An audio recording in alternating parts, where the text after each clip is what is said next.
And you'll look at a resume and say, yeah, I know they spent 20 years in this industry, but I just don't know if they know what they're doing. Yeah. I don't think they've done it long enough. 25 years is kind of the threshold before I'll hire people. And you look at this and you start to be aware that this personality style knowledge will help you in hiring. It'll help you in training people. It'll help you in connecting with them. Your team can go higher. And I don't care if you're a team of 1 or 1,001. You start to look at this and you realize, this is how this can play out.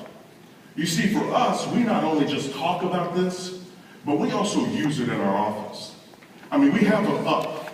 Like you actually can see the placards that are up around our office. Why? Because it's become this language that we use at Ramsey Solutions. It's become part of our DNA. So when we talk about somebody being a high S or a high C or a high D, we know exactly what that means. But I also think as a company, the reason why we're approaching 500 people, the reason why we've won Best Places in Nashville for almost 10 years in a row, it's because we have more understanding. It's not that we're making people become just like each other. We just have this understanding of how they're wired and how to best communicate with them. And so it's something that we use to give us an added advantage. And so I want to tell you about that because I think also our personality styles comes out to play in our homes as well. My boys, all 3 of them have 3 different personality styles. But I think as leaders, one of the things that we have to remember is not only are we leaders in the workplace, we're also leaders in the home. Like as hard as we want to get better in the workplace leading our team, you need to make sure you're leading your family team. You need to make sure we're applying this understanding, this communication, this opportunity for connection. I call our family Team Hogan, and we huddle up, right? We get together. Why? I want my boys to understand that they matter, but I need them to understand that we're leading.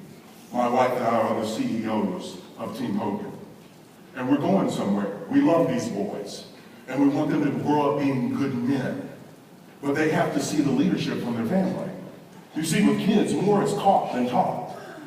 So we can talk about stuff all day, but when they see you being the kind of leader in the home, that's the thing that sticks with them. That's the thing that stays with them.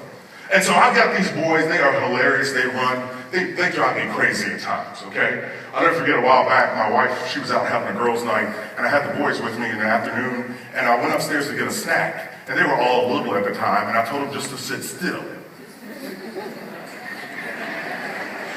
I go upstairs to get a snack, right? It was like Kool-Aid and fruit snacks, right? Just hop them up on sugar and expect them to sit still, right? That was dumb. I go upstairs, I'm gone 2 minutes. I come back, the oldest one's bleeding, the middle one's crying, and the baby's butt naked running around the playroom. I don't know what happened. I wanted to call CSI to recreate it. Nobody could tell me what was going on, right? So these are the boys that I have in the Hogan house. The middle child, I've got one that's built like me, the oldest one that thinks like me, the middle one, right? And one that looks like me, the baby. It's hilarious. The middle one is also a high C. So the story I'm about to tell you is a true story. Told you my wife normally puts stuff together, right? My wife, she was having her girls' time. Brock wanted the Spider-Man bike. I said, Brock, listen, let's go to the store and we'll get it. He said, you're gonna get the floor model, right? I knew what he meant by that. And it's partial truth. I do like to get the stuff that's already put together, right? I don't have to be bothered with it. I go there, the little man said, yes, sir, the floor model's it's got a broken frame and there's no chain, but we have 10 of them in the back. I can get you one. Brock, before I could reply, said, is it already put together? And the man looked at him and said, no, your dad can put it together. And Brock went, I started to push him down in the store, but that's child abuse, can't do that, right?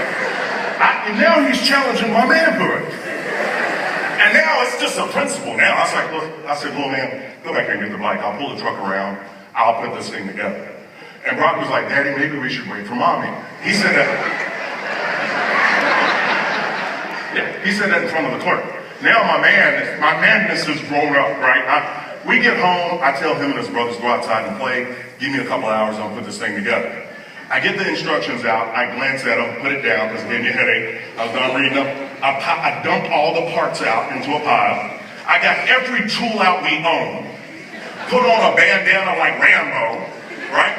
And I'm working on this thing for an hour. Brock comes in, he goes, Dad, are you crying? I was like, no, son, that's Daddy's eye, right? I said, I need another hour. Go away, go play. So he comes back. I was like, here you go, son. Here it is.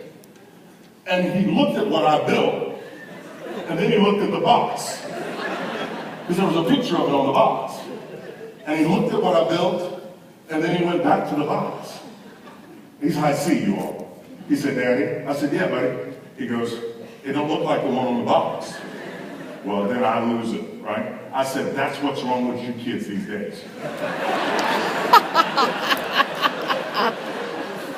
I said, you ain't grateful, right?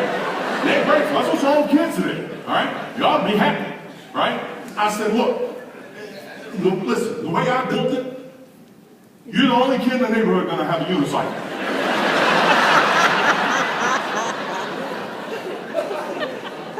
So the way I put it together, you got a spare tire.